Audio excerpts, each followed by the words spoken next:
But the equivalent thresholds in national insurance, which define how much people can earn NICS-free, are still around £3,000 less.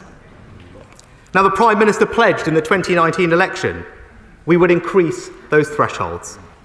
We made a big step towards that goal in my first budget in 2020, increasing the national insurance threshold to £9,500. Today, we take the next step. Our current plan is to increase the NICS threshold this year by £300. But I'm not going to do that, Mr. Speaker. I'm going to increase it by the full £3,000. Delivering our promise to fully equalise the NICS and income tax thresholds, and not incrementally over many years, but in one go this year. From this July, people will be able to earn £12,570 a year without paying a single penny of income tax or national insurance. That is a £6 billion personal tax cut for 30 million people across the United Kingdom. A tax cut for employees worth over £330 a year, the largest increase in a basic rate threshold ever, and the largest single personal tax cut in a decade. The Institute for Fiscal Studies has called it the best way to help low and middle earners through the tax system. It creates what the Centre for Policy Studies has called a universal working income. It is a tax cut that rewards work. And Mr. Speaker,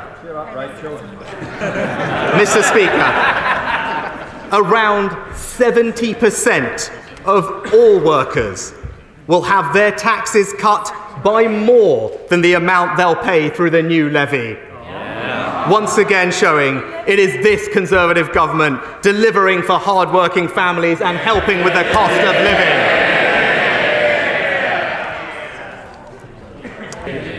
But Mr. Speaker, I want to help smaller businesses right now. So let me remind the House of our plan.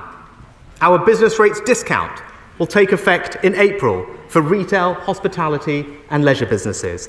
They will get a 50% discount on their business rates bill up to £110,000. A typical pub will save £5,000.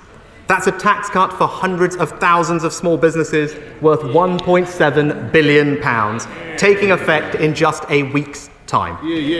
Our Help to Grow management scheme offers businesses mini MBAs, 90% funded by government, a benefit worth several £1,000s. Help to Grow Digital gives businesses a 50% discount on buying new software, up to £5,000. We've also increased the annual investment allowance to £1 million so that small and medium-sized businesses will feel the benefit of full expensing. But, Mr. Speaker, I want to respond to the specific calls from small businesses with one further announcement today. The employment allowance cuts small businesses' tax bills, making it cheaper to employ workers. In my first budget 2 years ago, I increased that allowance. Today, I'm going further. From April, the employment allowance will increase to £5,000. That's a new tax cut worth up to £1,000 for 500,000 small businesses starting in just 2 weeks' time. So, Mr. Speaker, future tax cuts on business investment and innovation, a business rates discount worth £1.7 billion, Help to Grow schemes worth thousands of pounds per business, an annual investment allowance worth up to £1 million, and a new tax cut on the cost of employment worth £1,000 per company. Once again, Mr. Speaker, it is this Conservative government delivering for British business.